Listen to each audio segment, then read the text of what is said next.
சற்று முன் கிடைக்கப்பெற்ற மிக மிக முக்கியமான செய்தி ஒன்று வெளியாகியிருக்கு. திமுகவின் முக்கிய அமைச்சர் அதிரடி கைது.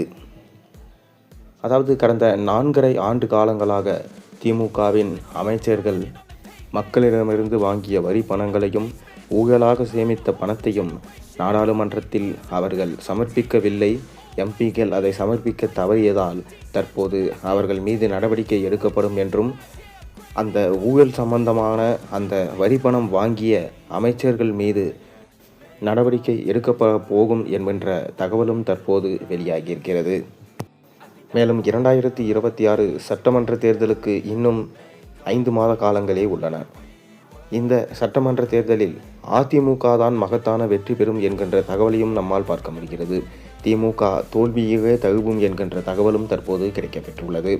மேலும் திமுகவில் உள்ள முக்கியமான அமைச்சர்கள் அமலாக்கத்துறையின் வலையில் சிக்கி தவிக்கின்றார்கள். அதாவது ஊழல் வழக்கில் அவர்கள் கைது செய்யப்படலாம் என்கின்ற தகவலையும் நம்மால் பார்க்க முடிகிறது.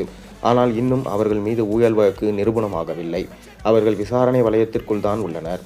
அமைச்சர் KN நேரு, பொன்முடி, KSSR ராமச்சந்திரன், செந்தில் பாலாஜி போன்ற முக்கியமான அமைச்சர்கள் இம்முறை 2026 தேர்தலில் நிற்க வாய்ப்பில்லை.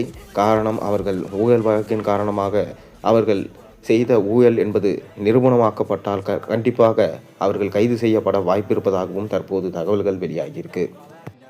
ஒருவேளை திமுக அவர்கள் செய்த ஊழல் வெட்ட வெளிச்சமாக வெளிவந்தால் கண்டிப்பாக திமுகவின் ஆட்சி 2026 தேர்தலுக்கு முன்பாகவே கலைக்கப்படும் என்கின்ற தகவலையும் தற்போது நம்மால் பார்க்க முடிகின்றது.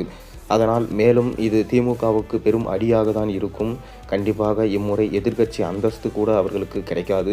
பணம் என்பதை கொடுத்தால் மட்டுமே திமுக வெற்றி வாய்ப்பை பெற முடியும் என்கின்ற நிலைமைக்கு தள்ளப்பட்டுவிட்டது. காரணம், திமுகவில் உள்ள ஒவ்வொரு அமைச்சர்களும் செய்த ஊழல் பட்டியல் போட்டு காமிக்கப்பட்டதுதான். மேலும் ஸ்டாலின் அவர்கள் சொன்ன வார்த்தையையும் சொன்ன வாக்குறுதிகளையும் காப்பாற்றாமல் நிறைவேற்றியது போல அவர் அறிக்கை விடுவது, அது மட்டுமில்லாமல் மக்களுக்காக நல்லது செய்ய எதுவும் செய்வதில்லை. ஆனால் மீண்டும் வெற்றியடைய மட்டும் அவர்கள் என்ன வேணாலும் செய்கிறார்கள். இதனால் தான் திமுக கட்சி முற்றிலுமாக தமிழகத்திலிருந்து அகற்றப்படும் சூழ்நிலை தற்போது ஏற்பட்டுள்ளது. ஒருவேளை குற்றம் நிரூபிக்கப்பட்டால் திமுகவில் உள்ள முக்கிய அமைச்சர்களுக்கு எம்மாதிரியான தண்டனை வழங்கப்படும் என்பதை நீங்கள் கமெண்ட் வாயிலாக தெரிவியுங்கள்.